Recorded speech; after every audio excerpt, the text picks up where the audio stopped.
those people that believe that plant-based cooking is boring, I will say they haven't tried my food.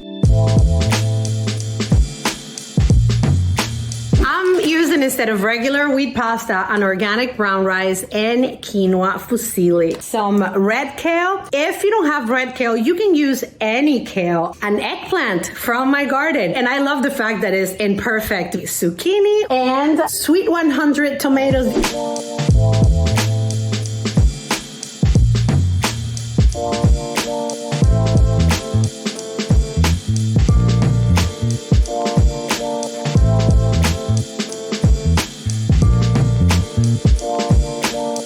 I grew up with very limited resources. And so what that has meant is that I've learned to live and cook in a way that is very resourceful. I don't throw anything away. I cook everything from scratch, just like my grandma and my mom did at home.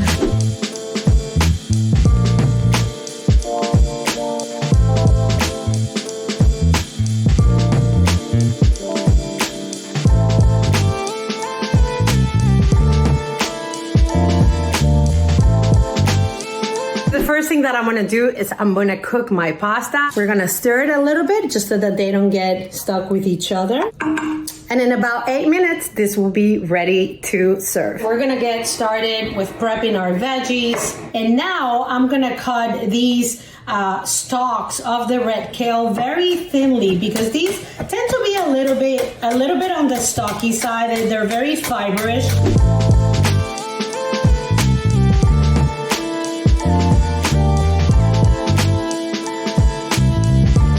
I want to cook in a way that it minimizes my impact on Mother Earth.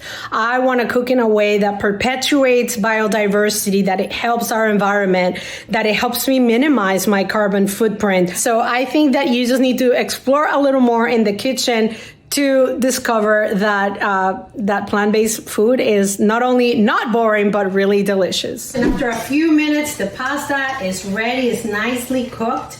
I'm gonna save a little bit of this pasta water to use on my sauce. It's gonna help thin it out and make it very smooth and creamy. This sauce has so many amazing and delicious nutrients that come from fresh garden basil. And look that I'm not detaching the stems or removing them, because since this is gonna all get blended. I also have some chives, fresh cloves of garlic, a little bit of olive oil. I'm also adding a little bit of fresh sea salt.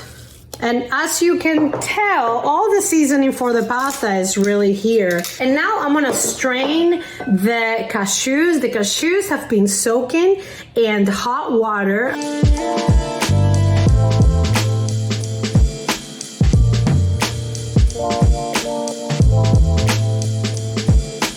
And look at this beautiful, colorful dish, packed with veggies. I mean, we did an homage to summer vegetables. Talk about a sustainable, seasonal dish that is also beautiful and colorful. Here I go. It's creamy and savory. That little bit of lemon juice just, boom, it brightened up all those flavors so much. What is it that we can do at home to give Mama Earth just a little hand?